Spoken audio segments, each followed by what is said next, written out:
Welcome to NUPI and NUPI's Cybersecurity Center. We have a very exciting program for you today. We have Carsten Geyer, who is the head of the Cyber Policy Coordination Staff in Germany's Federal Foreign Office. He has previously also been the chair of the United Nations Group of Government Experts on Cybersecurity, and the delegate in Germany's delegation to the UN Security Council in 2011-2012.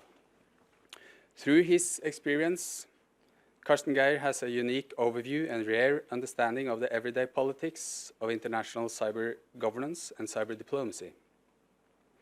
He will give us Germany's perspective of what the biggest challenges are, to what extent international organizations can adapt to the digital era, and what the biggest disagreements on cyber governance are.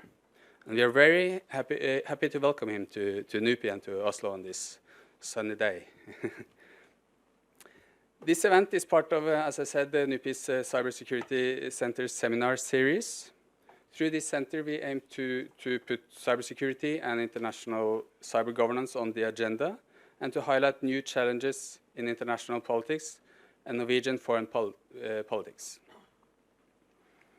One of our goals is to be a platform for key persons, politicians, academics, and experts who can share perspectives on international relations and cybersecurity. But we also wish to communicate to a broader audience, and this is, for instance, being done through streaming of this seminar. And you're also welcome to tweet or use whatever social media you are using. And the background for today. Today's topic is how cyberspace presents new challenges for international relations and what kind of scenarios for ICT use in international conflicts that we can expect to see. With this brief introduction, we are now looking forward to learn more from Carsten Geyer very soon about Germany's perspective on cyber diplomacy and conflict. And after his talk, we will invite Tim Stevens and Lily Miller to give their comments and perhaps pose a couple of questions to Geyer. Tim Stevens is a lecturer in global security at the Department of War Studies in King's College in London and author of Cybersecurity and the Politics of Time. Lily Miller, most of you probably know her. She is our excellent research fellow focusing on cybersecurity here at NUPI.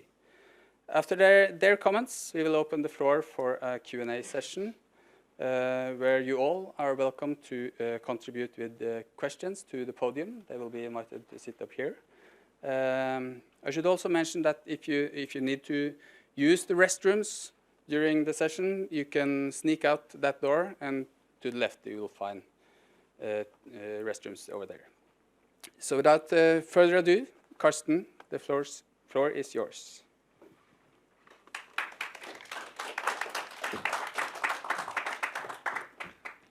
Thank you so much, Niels, and thank you so much for giving me the stage. It's wonderful to be here at the Norwegian Institute for International Affairs, see some old friends as well, which is a wonderful opportunity.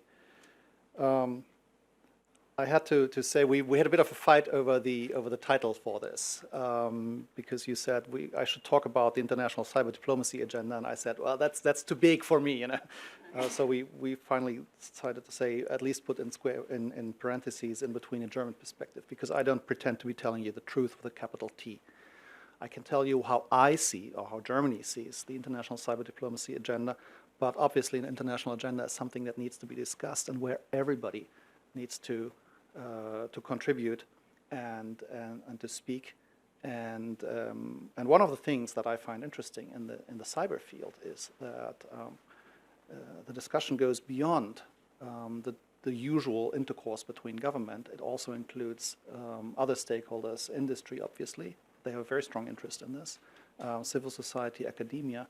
So it's a much more lively and much more interactive debate, and I would hope that some of this spills over into the discussion today. So having said that, let me see if I can at least make this piece of technology work. Nope. Yes. So why am I starting here? In the 1890s, on the outskirts of Berlin, there was a man who drew crowds of spectators with a very strange performance. He dragged the contraption of wood and fabric up a hill, somehow climbed into it, started running, and then he leapt into the air, and he flew up to 250 meters before he returned to the ground, mostly unharmed.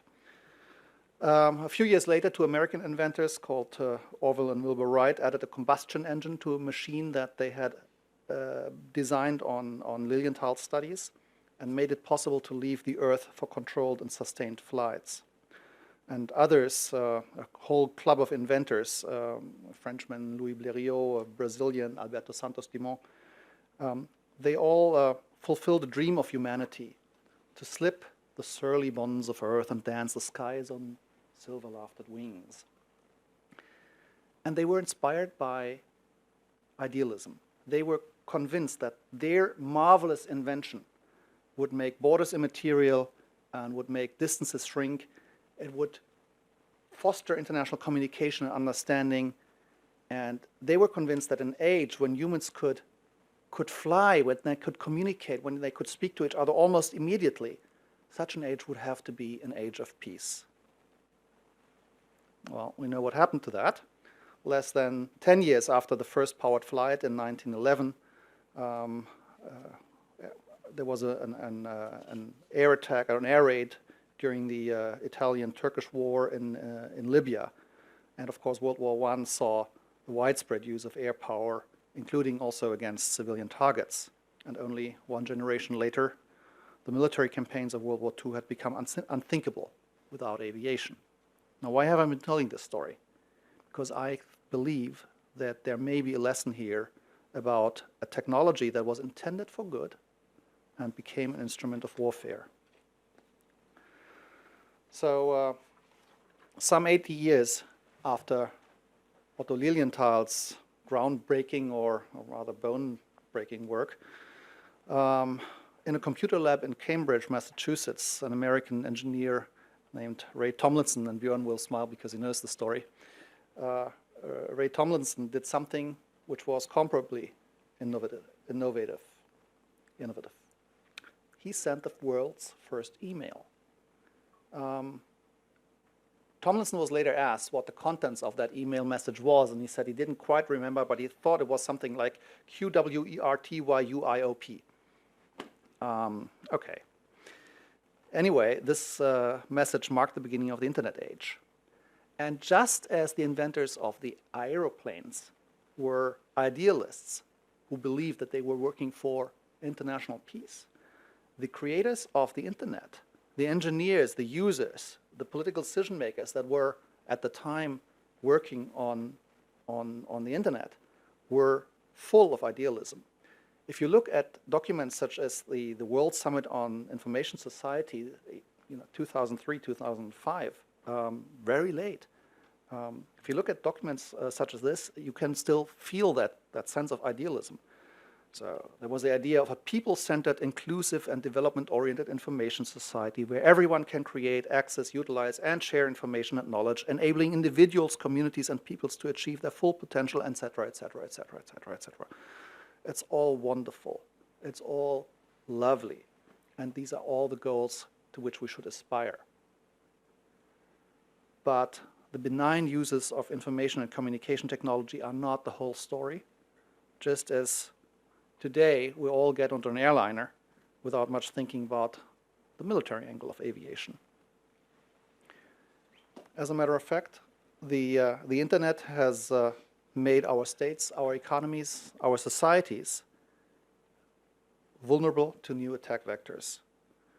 And not only critical infrastructures from electricity to water supply and transportation and finance can be electronically attacked, but as we've seen over the past few years, even the very heart of a country's democracy and political system can be attacked using electronic means. The DNC hack, I think, has had a profound impact on the political discourse in the United States. The Macron leaks was an attempt to do the same. We had an attack on the German parliament, Bundestag, in 2015. These are all attempts actually at at targeting the very heart of democracy. And that needs to be taken quite seriously. I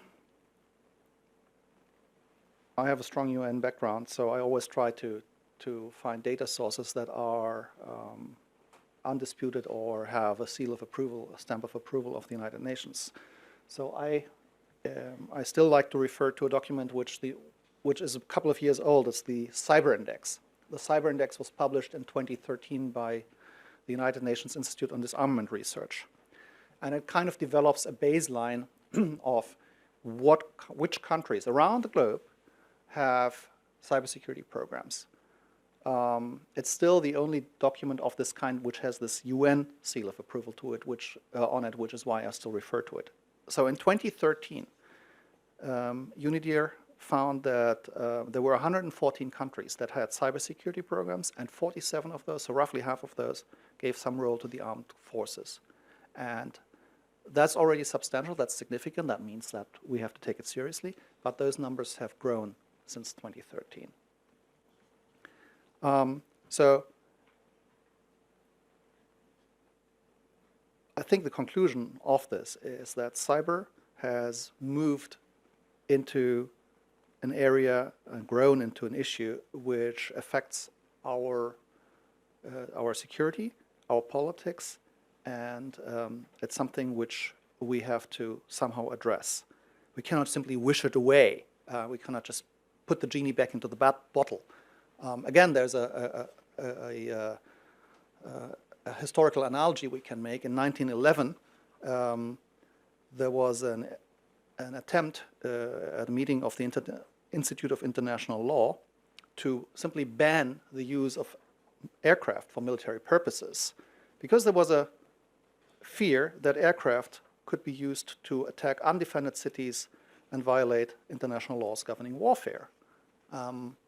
So similar ideas are around today concerning cyber capabilities, ICT capabilities. Well, we know what became of the idea of banning the military use of aircraft.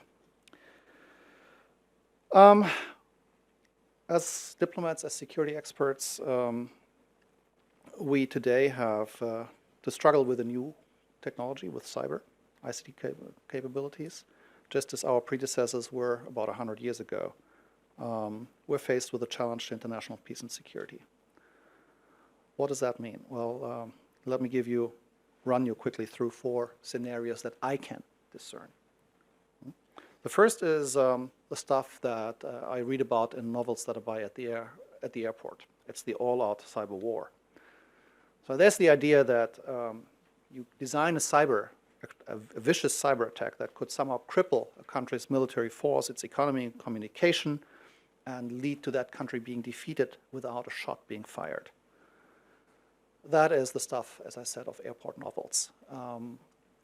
It paints a picture of war which is simply unrealistic. It implies severity, immediacy, measurability of effects, military character, state role, legitimacy, and so on and so on and so on.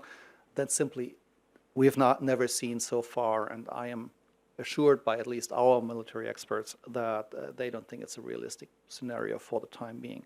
So the first scenario, all-out cyber war, is what I'm not terribly worried about. The second scenario is the limited use of cyber capabilities, of information communication technology capabilities, as part of a larger warfighting effort. That is a much more likely scenario. Cyber attacks in combination with conventional means of conflict can pose a threat. Just think about it. All countries today rely on modern ICT to varying extents, very much so in Norway, in Germany, probably throughout NATO, much less so in some countries in the global south.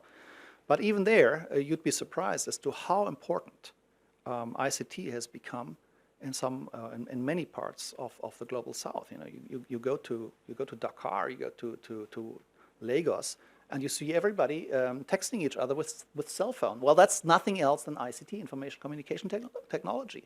So it's a comparably old technology. It's low bandwidth, but still, it's it's electronic communication and people doing their banking online, basically. All countries have become reliant on ICT, and that presents a target. Even where the military has its own communications network and keeps that completely distinct from civilian networks, the military cannot function for a very long period of time, for a sustained period of time, if the underlying economy is crippled. So what is realistic is the second scenario, the use of ICT capabilities as part of a larger warfighting scenario. The third scenario that we're worried about is the use of ICT as an element in hybrid conflicts. Hybrid conflicts involve multi-layered efforts to destabilize a functioning state, polarize a society, and typically the aggressor tries to hide, tries to be the good guy, the guy who's standing on the sidelines watching with awe what's going on there. Oh, we didn't do that. We didn't send those unmarked tanks across the border. Those men in uniforms without national flags on the arms, on the sleeves. We didn't do that. And in such an effort, in a hybrid war effort or hybrid conflict effort, cyber capabilities are great tools because cyber lends itself to camouflage and delaying tactics, to hiding multiple routings, basically hiding who is the aggressor. And even if experts are telling you, oh no, we're pretty certain where this cyber attack, where this piece of malware is coming from, the technology allows the aggressor very often to cast doubts, to say, well, are you really, really sure? You're just putting this out there. You're just accusing us because you're always accusing us. But maybe it was somebody else. Maybe it's a false flag operation. And they'll create enough of noise in the system. They'll create enough questions in the public mind that it becomes very difficult to make a convincing case as to who the attacking party is. So the use of cyber capabilities, which is an integral part of hybrid warfare, is something to worry about. And the fourth scenario is that of a military crisis developing from a cyber incident.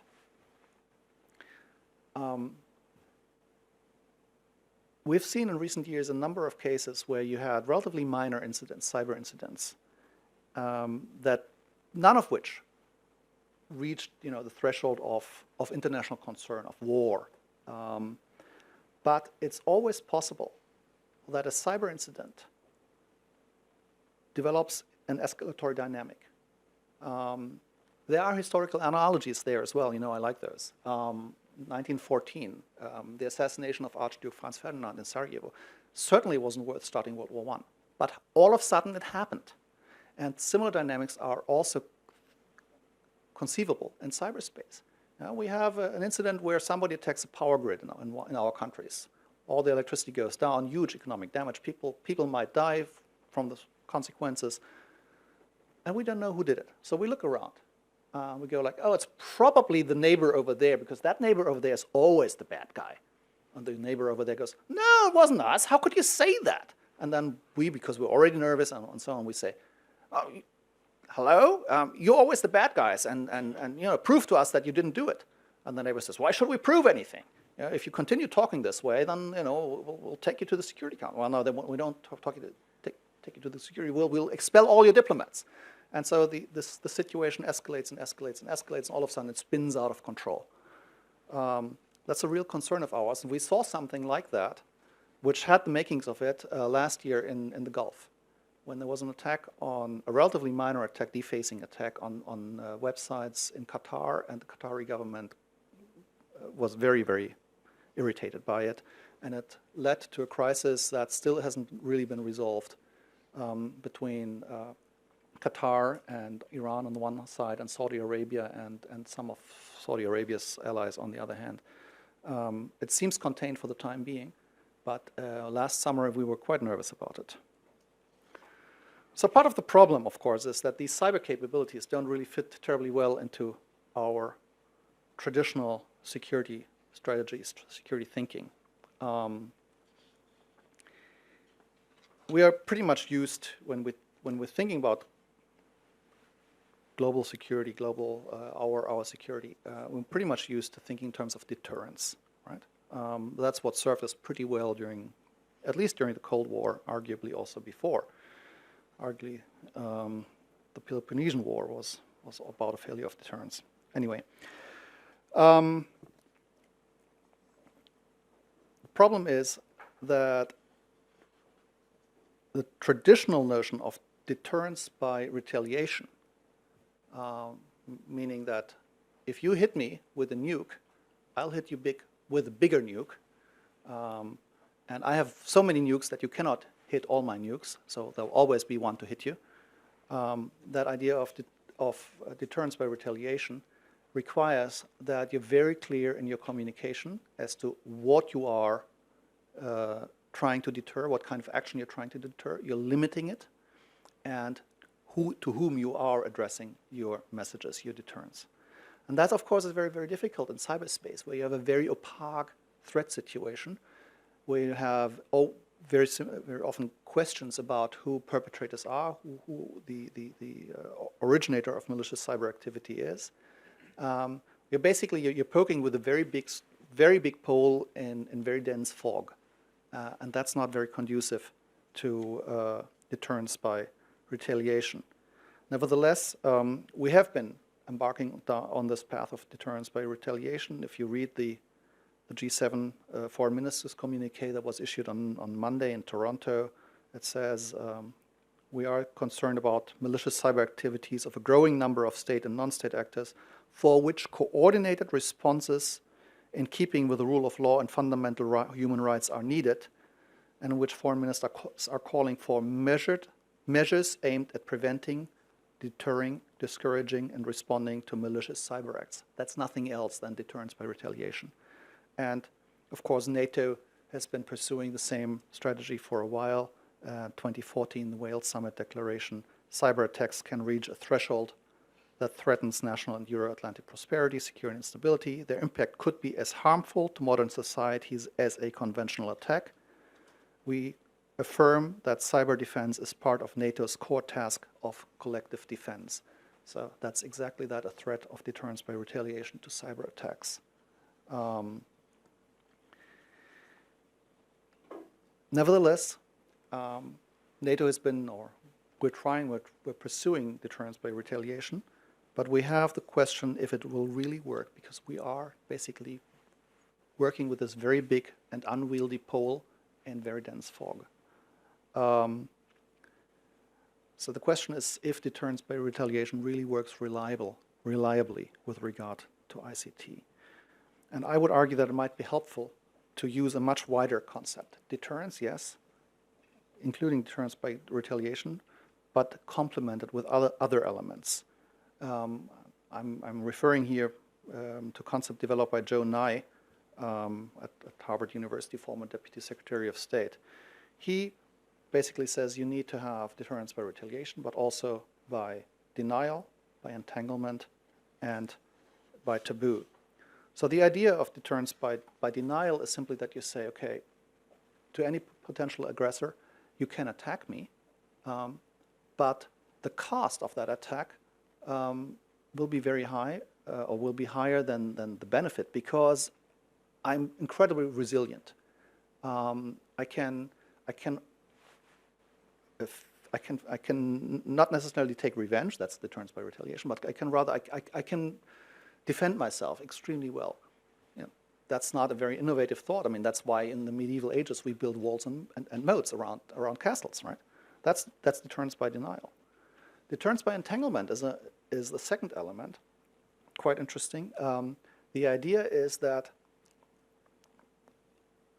an aggressor has less of an incentive to attack if the aggressor's political system, economic system,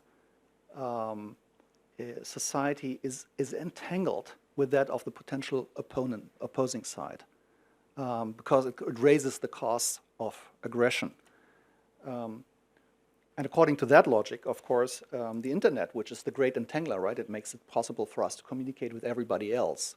It's a great promoter of international trade. The internet should be the great entangler. And as a matter of fact, I would put to you that this is a good reason why we should continue calling for an open, secure, stable, accessible, and peaceful internet environment, because it actually might very well be an element contributing to global stability and security. Nevertheless, I wouldn't want to rely on it entirely, because entanglement also has a flawed track record.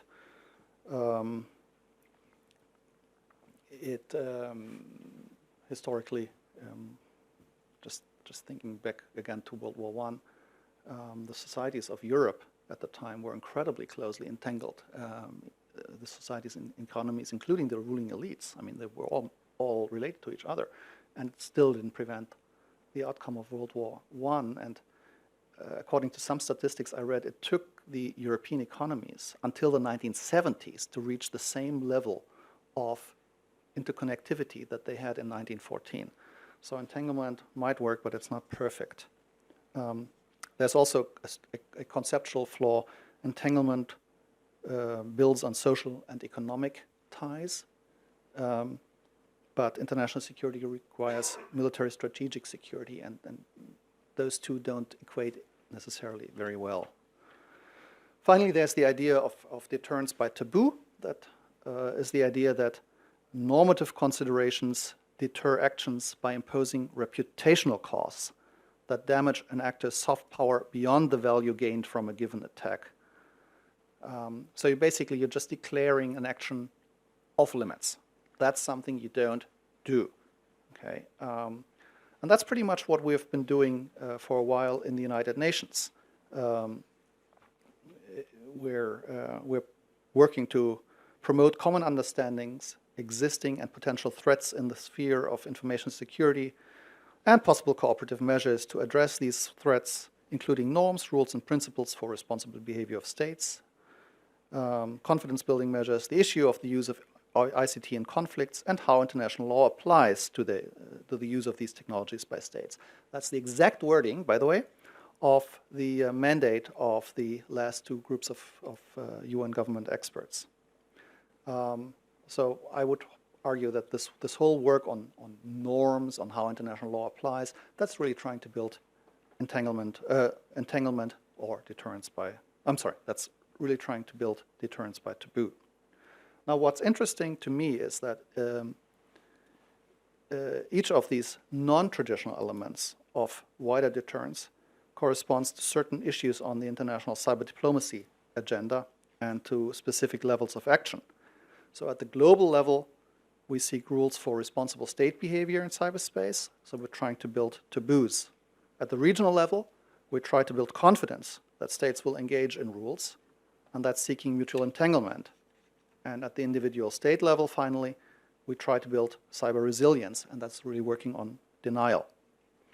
I would argue that taken together, those elements form a self-reinforcing triangle of international cyber stability, and I'm observing that more and more states are actually pursuing a cyber diplomacy approach which looks very much like this triangle. So let me be very clear. This triangle is no replacement for a robust cyber security policy that includes actions to respond to malicious cyber acts, deterrence by retaliation. Rather, it complements deterrence by retaliation. So when we put it all together, it looks something like this. Right? The non-traditional elements of a wider deterrence build, in a way, a roof on the fundamental structure that is put there by deterrence by retaliation. Allow me just to quickly go through some of the elements of this self-reinforcing triangle very quickly. I don't want to take too much of our time. So, looking at the rules for state use of cyber capabilities, for responsible state behavior and cyberspace, that's what we do in the United Nations, as I outlined to you. And we've been doing this really since 2005. In 1998, I'm going back even a little bit further, in 1998 the Russians came to the General Assembly and said, we have a problem, we need to talk about information security. And the rest of the UN General Assembly said, what have you been smoking?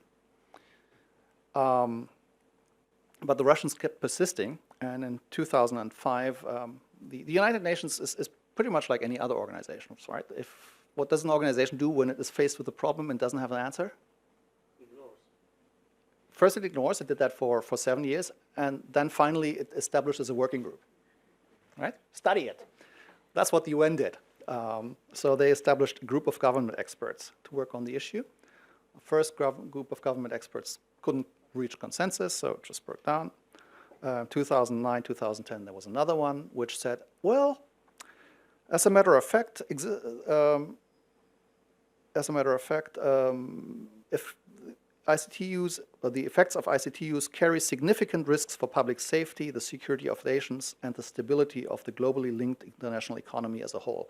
So after only 12, this was in 2010, after only 12 years of negotiations, the United Nations finally agreed that, yes, we have a problem. I love my job sometimes.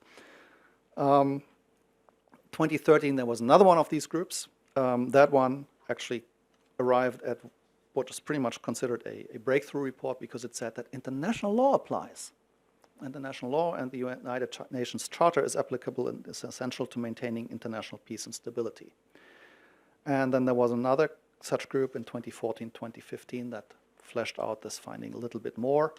And finally, one in 2016 and 2017 that thought to deepen and universalize the work of its predecessors, and it broke down. The 2016-2017 GG could not reach a consensus. There is a chairman's report out there, which also indicates where the problem was.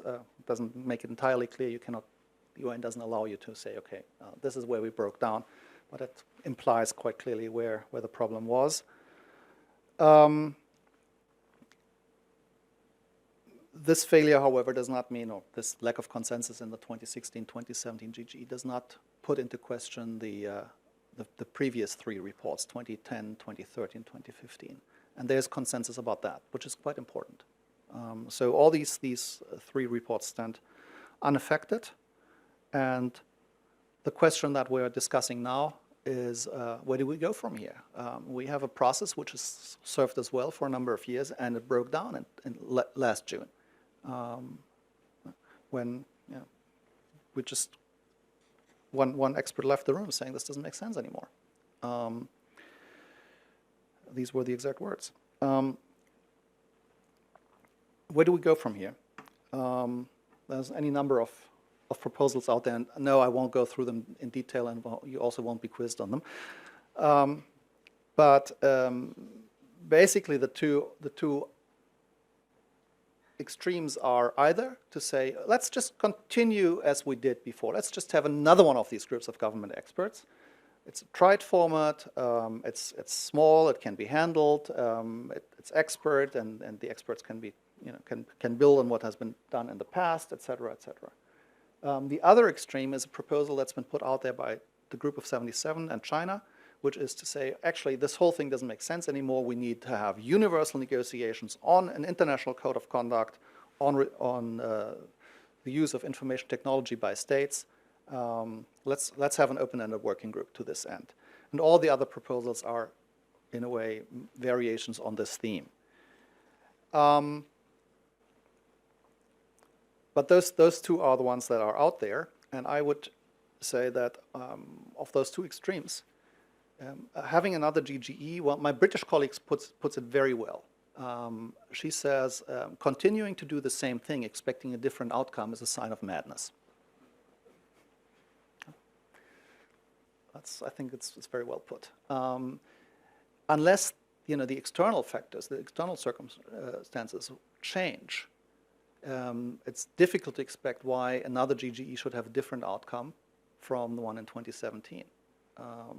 The people meeting in 2016, 2017 were responsible individuals. They had clear mandates. They knew what they were doing, and there was just no ground for consensus. So what would be different in 2019, 2020? Maybe things have changed. I personally, I don't think that the international environment has become much more conducive to compromise, but maybe I'm mistaken. The other proposal, the other extreme proposal, which is to have an open-ended working group or even a conference of states, also begs questions. I'm wondering if the issue is mature enough, if enough states really are familiar with the issues, that they could engage in a substantive discussion. I also believe that the disagreement we had, even in the small group among the 25 experts in 2016, 2017, indicates that we're not clear about where the actual issues are. What is it that we're really fighting about? We have very different perspectives on those. And if you are not clear what you're fighting about, it's very difficult to negotiate an agreement. So the issue isn't, in my mind, the issue isn't mature yet for wider negotiations. I'm not excluding it in the future once we have narrowed down the areas that need settling, once we've honed in on where do we really need an international agreement. But at this point, I don't think we are there yet. We have arrived there yet. We need something in between. And I would put to you there's a proposal out there which a couple of countries, Germany included, have formulated, which is to say, well, let's try and meet somewhere halfway between those two extremes, another GGE and an open-ended working group. The idea is really to say, have a small group, like a GGE, that meets for a limited period of time, so we're not establishing any new sitting structures. And between its meetings, this group consults with the wider UN membership and other interested stakeholders. So you have an element of transparency, of openness. You get input from outside the group, but then you go back and discuss within a smaller, basically it becomes a drafting committee. Within a smaller group, you dig more deeply into the issue. And then you go and consult again, explain where you are, get input, get responses, and then you go back into this consulting mode. That's one of the proposals out there that I'm putting to you as halfway between the two extremes. Just quickly onto the next corner of my triangle, the one on building confidence that states actually agree to the rules we have for responsible state behavior in cyberspace. That's mostly done actually not at the global level, right? Rules we agree at the global level. Confidence building we usually don't do at the global level. It becomes unwieldy. Confidence building is what's usually done at the regional level. There's a good reason for that. And the reason is that confidence building, conflict resolution measures are most needed at the regional level. If you think about it, most conflicts between states are regional conflicts. The global conflict between two countries that are far away is very rare. It's usually conflict usually happens between neighbors. It's over things like border delineation, treatment of ethnic minorities, sharing of joint resources, water, fisheries, whatever. That's what leads to conflict between nations. So it makes sense to try and do conflict resolution at a regional level. And in Europe, we have a good tradition of this. We have established during the Cold War the OSCE, at the time it was the CSCE, the Conference on Security of Cooperation in Europe. It's now the OSCE, the Organization for Security and Cooperation in Europe. And that actually has been very active in the cyber field. I'm not going to bore you with the details, but the OSCE has been working since 2011 on the issue. It has developed 2 sets of confidence-building measures specifically dedicated to addressing, mitigating cyber conflict or risks stemming from the use of information and communication technologies. And maybe what's very interesting is that the first of these sets of OSCE CBMs was agreed in December 2013 at the Ministerial Council in Kiev. Now, if you think back to December 2013 at the Ministerial Council in Kiev, what was happening? Right, that was just while the Maidan revolution was going on. And we'd been really, really working very, very hard on negotiating that text. And I was convinced when we had finally reached consensus, I was convinced that these CVMs would never be implemented, that the OSCE would not get down to doing it. And I was completely wrong. This was for years after 2013. This was one field where all participating states were really engaging positively and proactively, and we made really, really good progress. We've slightly taken, since last summer, I'm observing a slowdown, but I'm hoping that we can pick up again. And as a matter of fact, there has been a positive signal at the last Ministerial Council in Vienna when the participating states did agree on a Ministerial Council decision dedicated to cyber issues. Now, maybe I should explain this a little bit. In the OSCE world, a Ministerial Council decision is pretty much the equivalent to finding the Holy Grail. They are very, very rare. The Ministerial Council is the highest body of the OSCE, and getting all 57 ministers to agree on a text is almost impossible. The only regular exception is to say, okay, we'll meet again next year. They can always agree on that, but that's the only thing. So having a Ministerial Council decision, two now, we had one in 2016 and one in 2017. Having two Ministerial Council decisions on information communication technology indicates that the participating states are very, very interested in controlling cyber and conflicts stemming from cyber in the OSCE area. So that's good. And there are a number of other regional organizations that are embarking on similar programs. Interestingly enough, relatively early was the African Union, which adopted a cyber stability charter, more focused on cybercrime, but still adopted such a charter in 2014. The African Union has, the Organization for American States has a program. The ASEAN Regional Forum, very interesting because it's, I think, the only regional organization which brings both North and South Korea together, has a work plan on cyber. So a number of regional organizations have these kinds of cyber activities, and they deserve our support. Now, very quickly moving on to the third element of my triangle. Oh, no, sorry.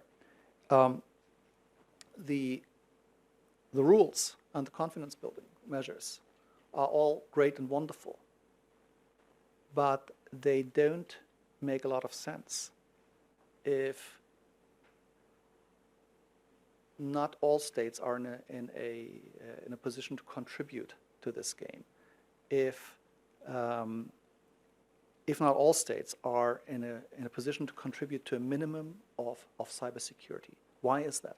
Basically because the internet is a global web of webs, and from any point in that web of webs, a malicious use of cyber tools can be initiated. And so that web, that net, has a number of soft spots. And any fisherman will tell you, if you have a net and you have one soft spot or two soft spots, that's where the net will break and it will tear apart. And so this is a rather uncomfortable analogy, because it means we have to really make an effort to bring all countries into a situation where at the very minimum they can contribute to a minimum standard of cybersecurity, of ICT security. Contribute to deterrence by denial. Because what's happening in Somalia can actually have an effect on the security of Norway. That's a pretty scary thought. It can certainly have an effect on the security of Germany. And that's a huge challenge. I don't think we've even seriously begun addressing this challenge, but we need to do it. On our side, we have decided to establish a German Institute of International Cybersecurity to do our bit to this end. Other than taking the decision, we haven't made a heck of a lot of progress. That's also due to our domestic politics, which have been keeping us basically in a kind of limbo for 9 months, until quite recently when we formed the new government. But I'm looking very much forward to doing this now, establishing this new Institute for International Cybersecurity and seeing its operations to begin. So I began my presentation with an analogy, that of aviation technology, which about 100 years ago offered so many hopes for a better, peaceful future, and which then became an instrument of unprecedented warfare. And I believe that we need to avoid a similar development where cyber is concerned. This means finding a consensus on the rules for responsible use of cyber capabilities by states.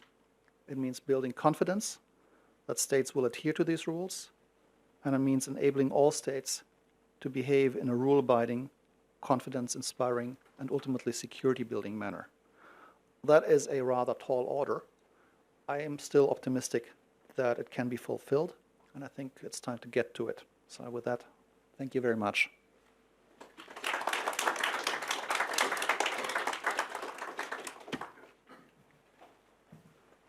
Thank you very much, Carsten. I'll invite first Tim up to give his comments, and then you, and then we'll go to the podium. Or if you want to sit at the podium right away, you're welcome to do that, of course. Do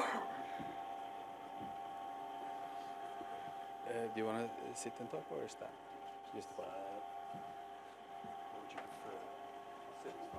Yeah.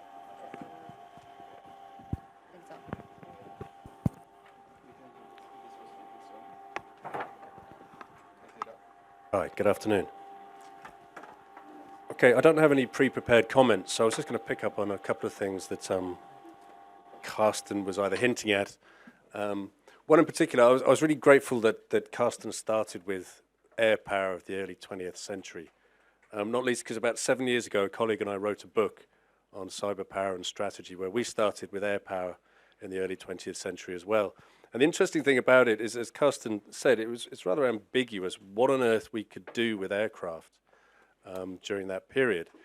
They weren't mature technologies, but it was immediately obvious, as Carsten outlined, that they were dual-use technologies. They could be used for civil applications and for military applications.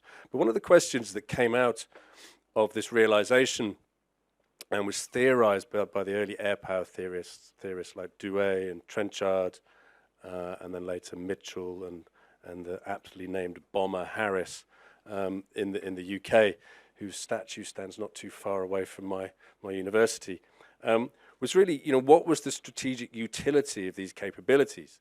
What can we actually do with them? Yeah, we can drop bombs from them, and we had the slide of Picasso's Guernica. We could drop bombs from aircraft, but what do we actually do with them? And we're at a similar point now when we're thinking about offensive cyber capabilities, I would argue. And Carsten's absolutely spot on when he says that we're in a stage of immaturity with respect to not only these capabilities, but actually what we're going to do with them. And it's very noticeable that actually, as far as we know from the empirical record, there's very few examples of using these types of offensive cyber capabilities that might be the object of global governance regimes and so on. There's very few examples of when they've actually achieved any form of strategic coercion once they've been deployed in operations. And you may recall Ashton Carter, the former US Secretary of Defense, his recent comments when he said he was rather disappointed, in fact, about the use of offensive cyber capabilities against ISIS in the Middle East. They didn't really do what they were promised. They weren't as effective as perhaps the military had suggested they might be, or as policymakers and strategists had hoped they would be. So the jury is still out, actually, on what the strategic utility of these pure cyber capabilities is. Now, obviously, when combined with information warfare, in hybrid operations, which would include operations in places like Ukraine, but also alleged Russian actions against elements of US democratic or electoral, rather, infrastructure, clearly they may be in a better place to generate forms of strategic effect. And I think it's undeniable that these forms of what the US calls cyber-enabled information operations have indeed been very effective. But that's not the types of cyber capabilities, pure cyber weapons and cyber arms that have been spoken about a lot at the moment. These are cyber-enabled information operations. These are new tools helping out with old jobs, if you like, but they can generate strategic effect. And it's noticeable, of course, that during the Second World War, Guernica was flattened, years previously, but during the Second World War, strategic carpet bombing of both British and German cities generated very, very little strategic effect. In fact, you could argue it had a counterproductive quality in the sense that the populations that were being subject to carpet bombing, aerial carpet bombing, their resilience actually increased, which is an interesting observation when the idea was that their resilience would be decreased. So there was actually a counterproductive, unintended effect of those forms of using those forms of dual-use technology. And I'm not suggesting for a minute that should we all start zapping each other's urban infrastructures with offensive cyber capabilities, we'll all miraculously become cyber resilient overnight. I don't think that's going to happen, but there's certainly something in the historical record to suggest that when we get very exercised about cyber weapons, in inverted commas, that we should look to the historical record in particular ways to learn from them. So we're still at this immature stage in respect of thinking about the strategic aspects of these cyber capabilities. In the book, we borrowed from the British sci-fi classic, The Hitchhiker's Guide to the Galaxy, in saying, don't panic. Effectively, yes, the operational environment is rapid, and in some respects is accelerating. The scale and scope of offensive cyber operations has certainly increased. Their strategic utility is beginning to get clearer if used in hybrid operations. But we're not at that point yet where, and I completely agree with Carsten on this, we're certainly not at the level of all-out kind of interstate cyber war.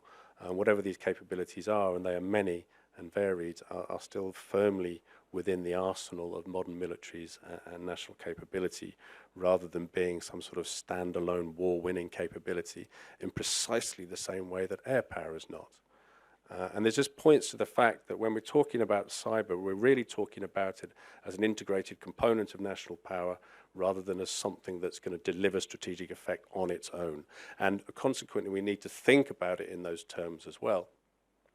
Now, I'll finish up in a minute, but just to go back to the 1920s, there was a debate in the 1920s in my own discipline of international relations between realism, the cold, hard realpolitik of leaders and statespersons and diplomats, and between the idealism of scholars who said, okay, we've had enough war for the time being, let's think about different ways of running the world, about developing forms of global governance, about developing consensus around international affairs, about regulating particular forms of weapons and warfare. And what's interesting at the moment is that we're beginning to see the contours of a realpolitik of cyber, if you like. The ways that we're dealing with that conceptually and politically actually have an awful lot in common with both the realist way of looking at the world and also this idealist way of looking at the world.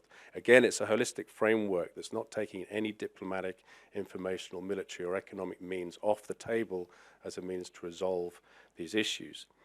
So we have this strategist thinking about, this realpolitik of how we can use cyber as tools of statecraft, including military affairs.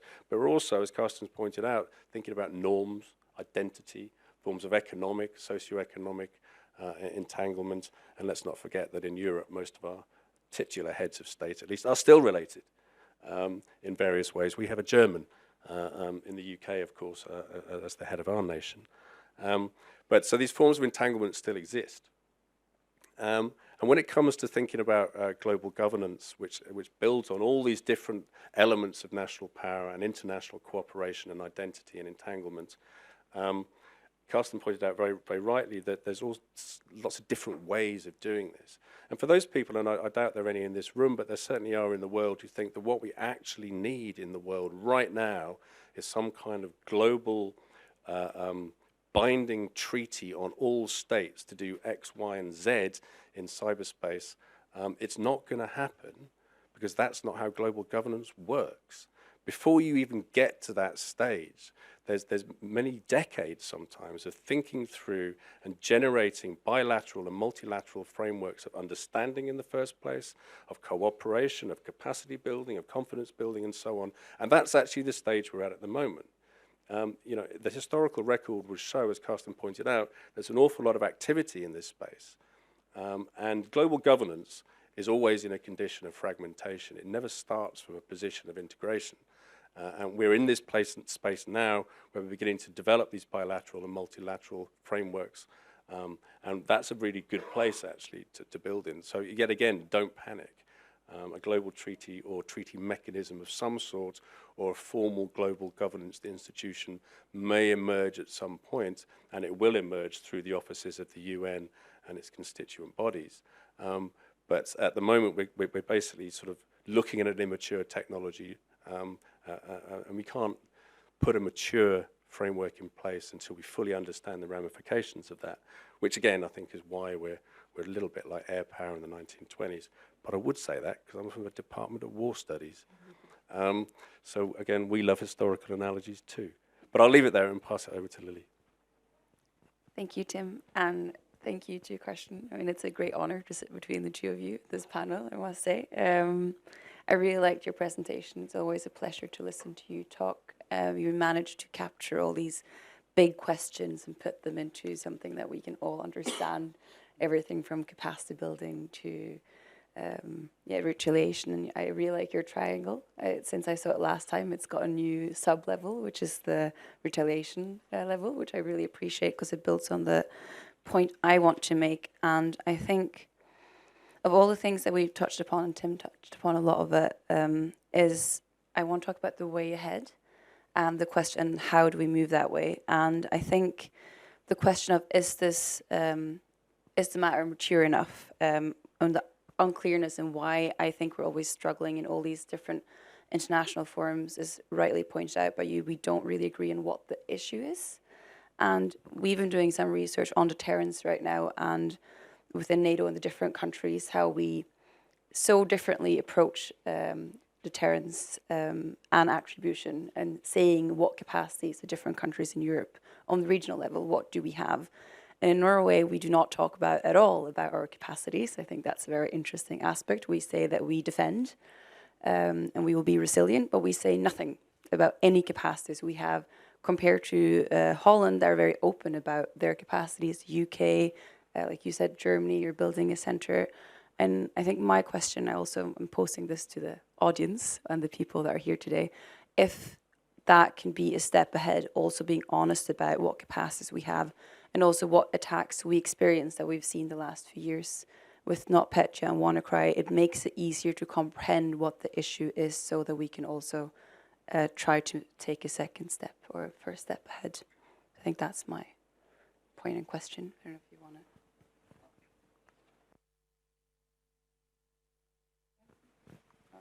Okay, thank you very much, Tim and Lily. Before we open the floor to the audience, perhaps would you like to give a quick reply to the two comments, or should we go straight to the floor?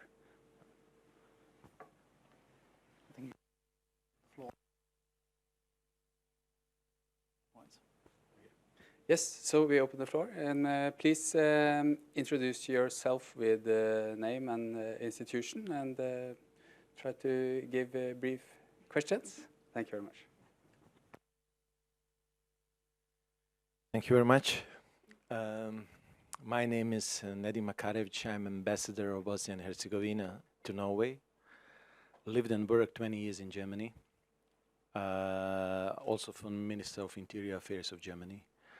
From the both aspects and from the fact that I worked in sphere of hybrid cryptography also since years, I would like to know from Mr. Gaia, what does he think about actually scandal which happened a few years back where German authorities and BND without any doubt proved that NSA took the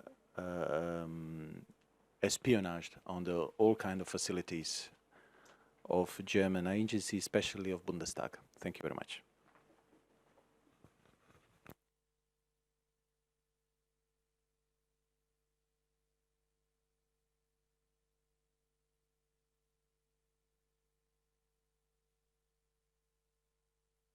Okay, well, that's a very, very good question.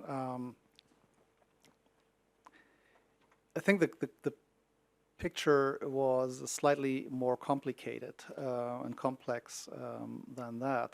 But rather than now start quibbling about the details, I would argue that the discussion really started really by the Snowden revelations in 2013.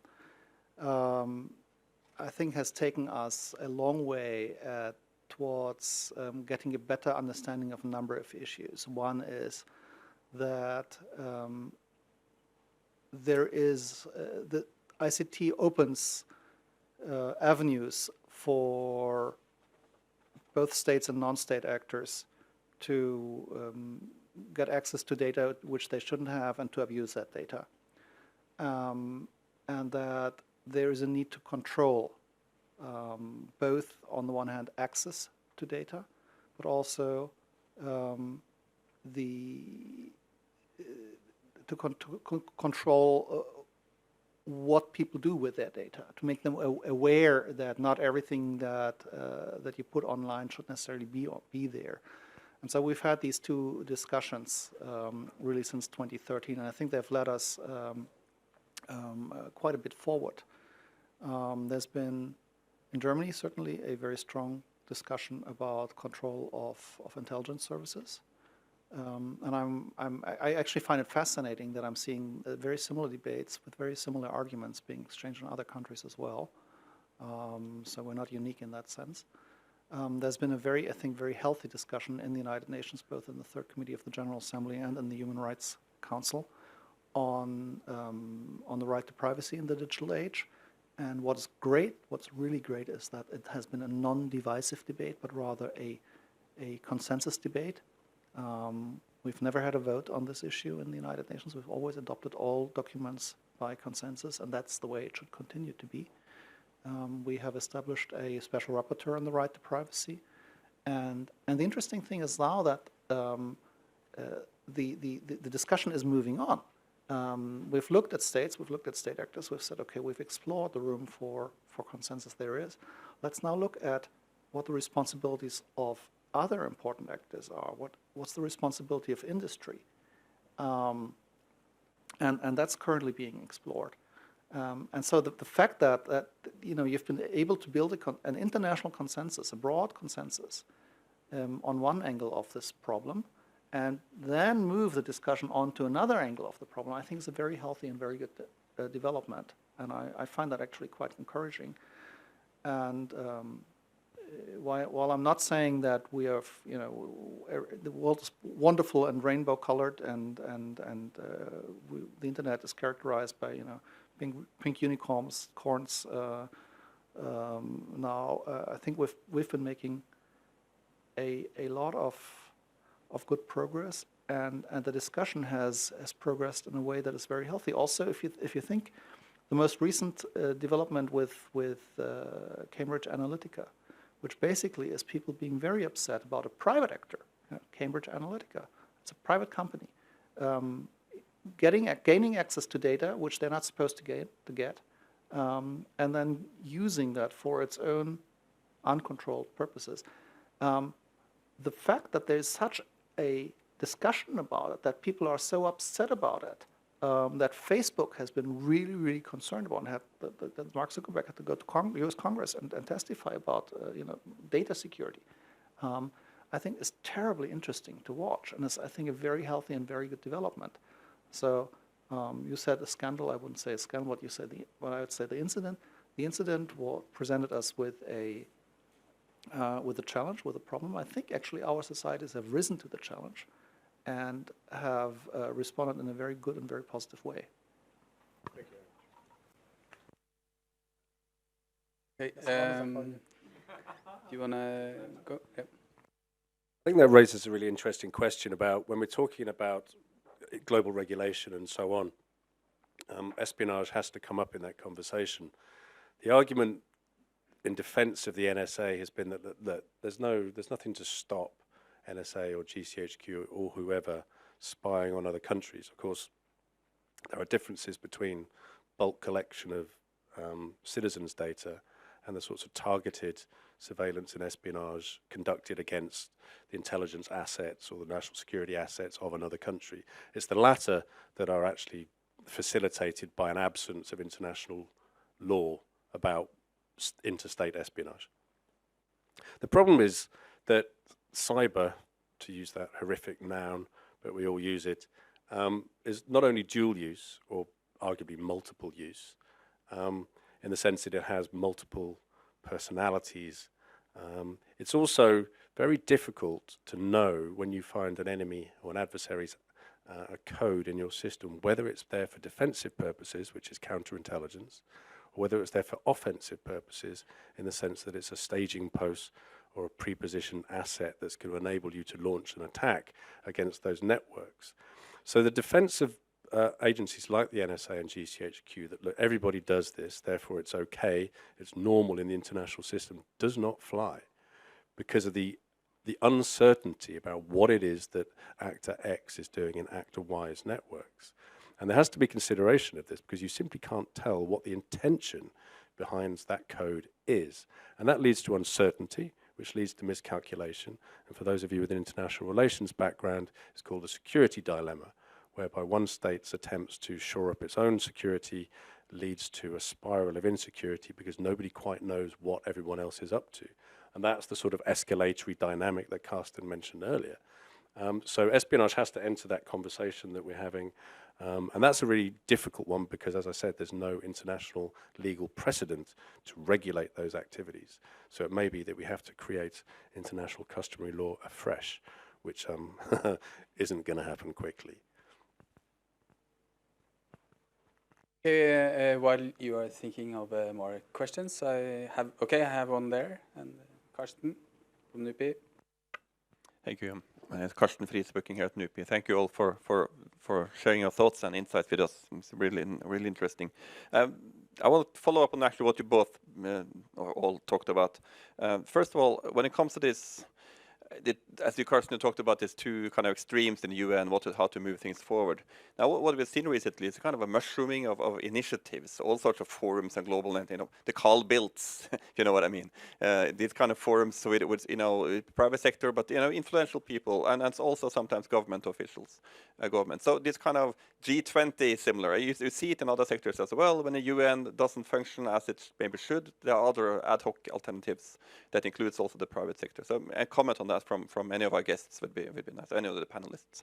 And secondly, related to that, some of the latest news, this is Microsoft's initiative on the Geneva Convention for the cybersecurity. And from an international relations student, it's super interesting, right? I mean, the private sector creates this initiative, but the states fail.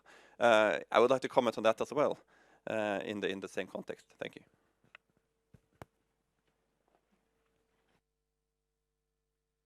Okay, thank you. Both interesting angles and questions. So the proliferation of forums really doesn't surprise me because the discussion that the ambassador of Bosnia and Herzegovina was alluding to earlier has really put the political angles of ICT or of cyber, I think, into the public's mind more strongly than before. So since about 2014, we're seeing more of this political discussion, and we're seeing a slow proliferation of these forums. And then we had in 2014, 2015, we had this GGE report, which was really greeted in the United Nations, which was really greeted by the interested public. I mean, let's be realistic, right? I mean, nobody wakes up in the morning and goes and says, "Okay, let's see if there's a GGE report out there today." Doesn't happen. It's not reading at the coffee table around the world, but the interested public, those 200 people around the world that are interested in this issue, maybe that's 500, I don't know. They've been really enthused by this 2014-2015 GGE report and the norms that it outlines and so on. That report created expectations that we, this discussion would now go on, would expand, and would become much more much more vivid and vital. And then comes the creation and establishment of the 2016 GGE report, GGE 2016-2017 GGE, and there were 75 countries that actually approached the UN Secretary General and said, we want to have an expert on that group. 75 governments, and he had 25 slots. And so for every country that got a slot on the GGE, he had to turn away 2 other countries. And now what does a government do when it is turned away? It says, oh, I don't care, I'll establish my own club. So you had that. And then you had industry. You know, you wouldn't believe how many industry people have been calling me and saying, you know, can we talk to the GGE? Can we meet you? Can we wine and dine you? That's amazing. And the industry representatives have a very strong claim because they say, look, it's our assets about which you're talking. Difficult argument to refute. And of course, then you have the science community. You have all the academic researchers who are interested in this.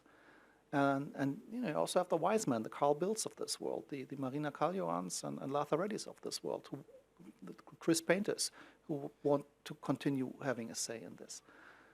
So you have a number of actors who are interested in the issue and who in 2016 felt that they didn't have a seat at the table. And so they created their own clubs, and the whole issue was you had this proliferation of forums and ideas. You have the global conference that met last year in Delhi. You have the Global Commission on the Stability of Cyberspace that's supported very much by our Dutch friends. You had interestingly enough, the Internet Governance Forum in Geneva last December. A third of it, it felt to me like a third of the discussions at the IGF were all about international peace and security. I think it's really about, this is a reflection of a feeling that we need to somehow broaden, expand the discussion, give more actors, more governments, but also non-governmental actors, industry, civil society, a say in this discussion somehow, a voice in this discussion somehow. And I believe that if we fail to do that, we'll be unable to control the discussion. So I think we have to devise a way of doing that. So that's the very long-winded answer to your first question. The second question, Digital Geneva Convention. It's a brilliant marketing tool. You know, everybody loves the Geneva Conventions. The Geneva Conventions are great. They're humanitarian. They're good. Nobody can make the point that the Geneva Convention does anything bad. So the marketing people at Microsoft went and said, what is a term that is absolutely positively, that has absolutely positive connotations around the world? Geneva Convention. Well, let's have a digital Geneva Convention. So from a marketing point of view, it's a great idea. From a policy or diplomacy point of view, it's probably not a very well thought through idea. For starters, the Geneva Conventions bind governments. They're for governments. They are about the rules of warfare. I'm not sure Microsoft really wants to establish rules for the use of the software that it's selling around the world in international conflict. That's not what they're all about. They basically want a system in which the products which they sell are safe. And if I'm to be really brutal, Microsoft wants to make sure that there will be as little liability claims on it as possible. If I was working for Microsoft, that's what I would want as well. But the Microsoft proposal would go beyond governments, so the term digital convention the Geneva Convention doesn't really apply terribly well. It's about the rules of warfare. Many countries actually dispute that cyber should be made an instrument of warfare. Many people in the interested in community actually dispute that. So if you dig a little bit, if you scratch a little bit below the surface, I think it's not terribly well thought through. I am saying this much though. I believe that what Microsoft has done and what is good is that it has said there is a security issue here and it does affect industry. And I think we should turn around and say, what is the contribution that industry can make? What is it that industry can do to make sure that its products are safe, and that if its products are found to be unsafe, that those flaws are patched up, and that they do not develop into risks for international peace and security? What is the role of industry? And I would like industry to answer that question. There are ideas out there. There's the Siemens Allianz proposal for a digital security charter, which is more industry focused, which I find very, very interesting. And it will become much more important and a much more pressing issue when the Internet of Things develops even further. I think already now we're having more digital devices on the Internet than humans. And that is a development which will mushroom in the future. And unless digital devices are made secure by design, that's going to open a completely uncontrollable number of attack surfaces and attack vectors, which industry really needs to get a handle on.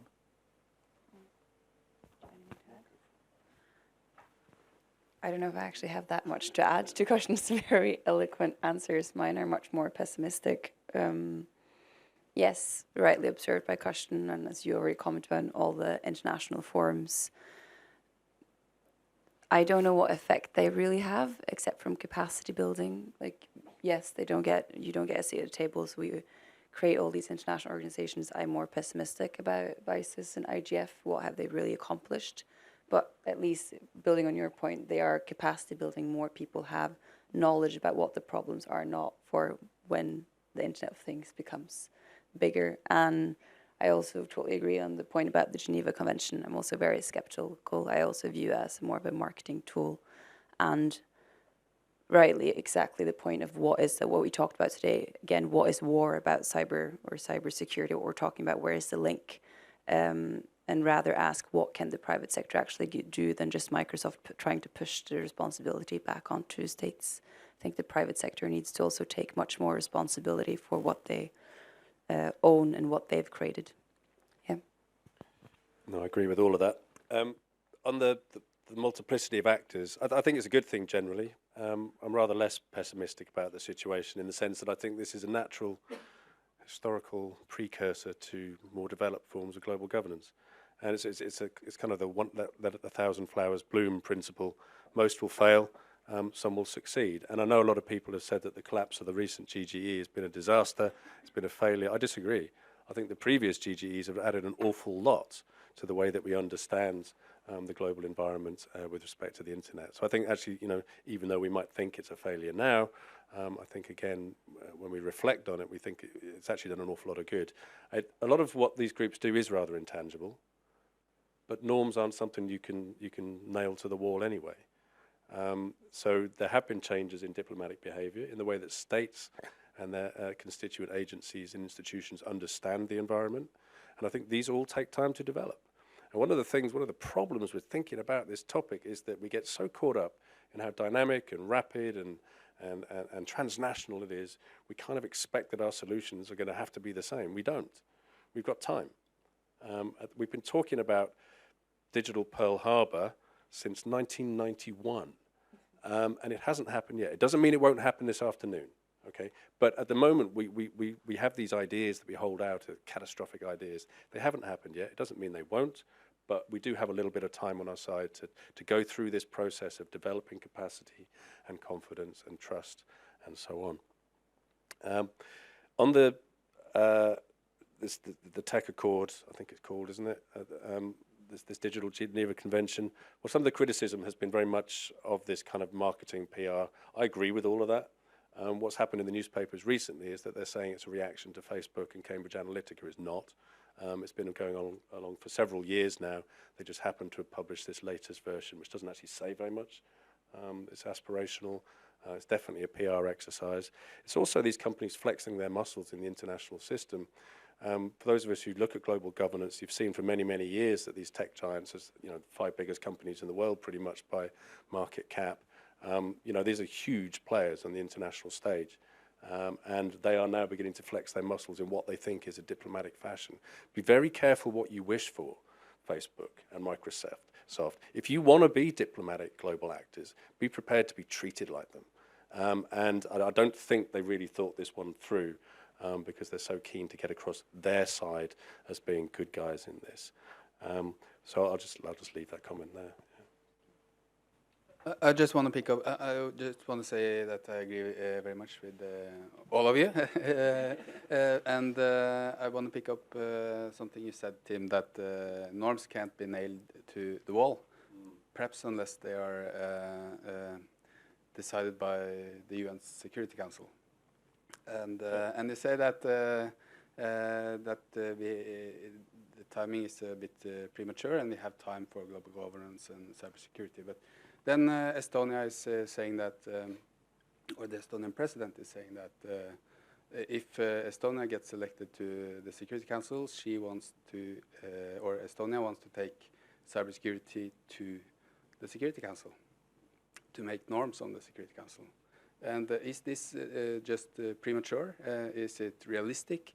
I just want to see if the panel has some thoughts on that question. I would love to hear them.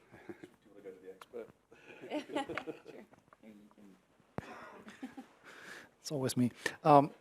2 points. Maybe first of all about the effect of norms. I always sometimes compare norms to table manners.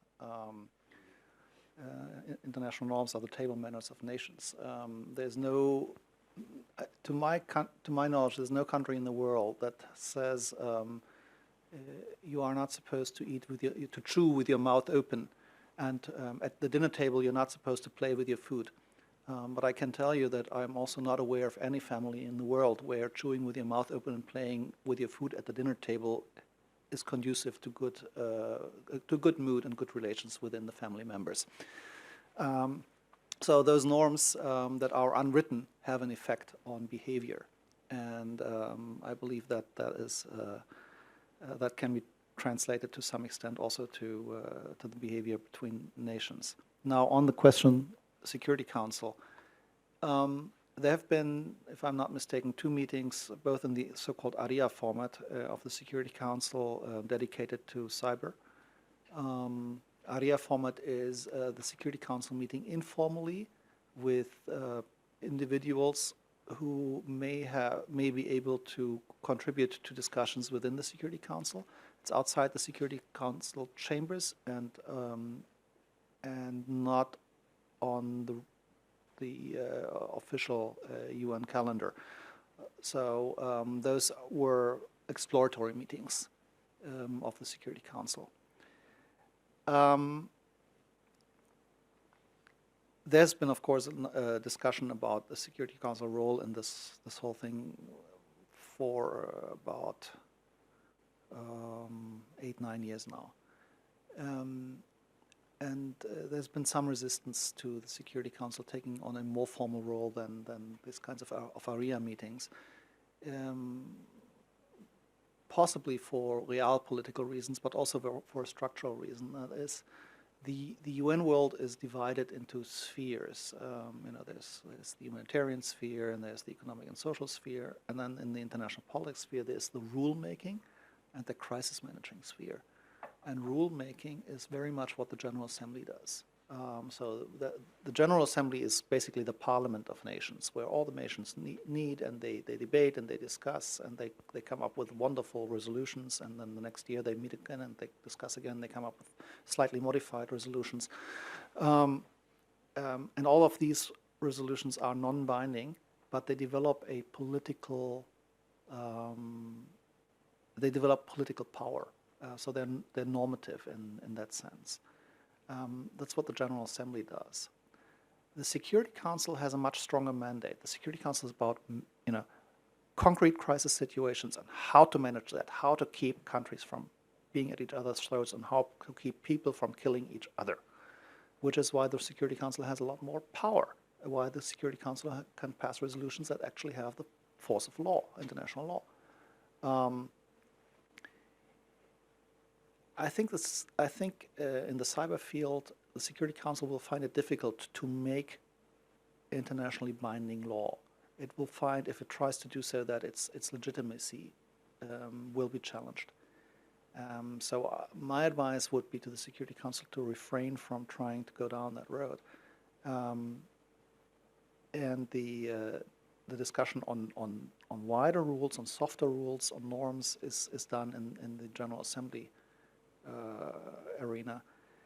That's not to say that the Security Council should not be discussing cyber. I believe it should be, and I believe the area meetings have been serving a very, very useful purpose, because at any moment it can happen that we will have a situation in which cyber capabilities form part of an international crisis. The Security Council is called upon to deal with that crisis, and then it's good for the Security Council to have discussed the issue before, to have some expertise on the issue, to have some guiding lines or bearing points, and for that purpose, I think such a discussion can be very, very useful. But actually setting cyber rules, I think that would be a risky endeavor. No, I agree entirely. I'm not quite sure what the output from the UN Security Council would be, given that norms aren't laws. By definition, they're not. Norms create, well, the norms in this case are what we call regulative or regulatory norms, in the sense that they regulate behavior. They create expectations of state behavior in the international community. Those expectations are not the same thing as laws or other legally binding treaty instruments or so on.